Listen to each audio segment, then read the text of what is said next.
எல்லா chest பெயினுமே heart அட்டாக்கா? அப்படி இல்லை. நம்மளுடைய ஹார்ட் டிசார்டரில் 4 டைப்ஸ் இருக்குது. So first disorder coronary artery disease. இந்த கரோனரி ஆர்ட்ரி டிசீஸ் அப்படிங்கிறது நம்மளுடைய ஹார்ட் மசில்ஸ்க்கு பிளட்டை சப்ளை பண்ணக்கூடிய ஆர்ட்ரி பைப்பில் பிளாக்கேஜ் வந்துச்சு அப்படின்னா நம்மளுடைய ஹார்ட்டில் வரக்கூடிய பெயினை தான் கரோனரி ஆர்ட்ரி டிசீஸ் ஆர் அத்திரோஸ்க்ளிரோசிஸ்ன்னு சொல்லுவோம். And second type angina pectoris.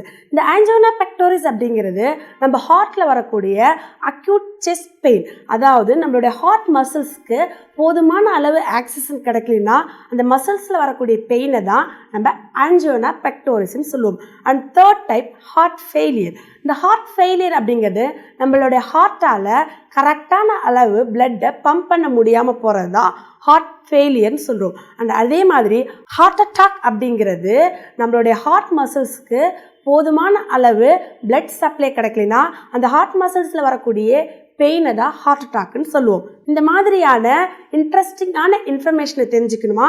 கண்டிப்பாக future vision NEET and JEE academy சேனலை சப்ஸ்கிரைப் பண்ணிக்கோங்க.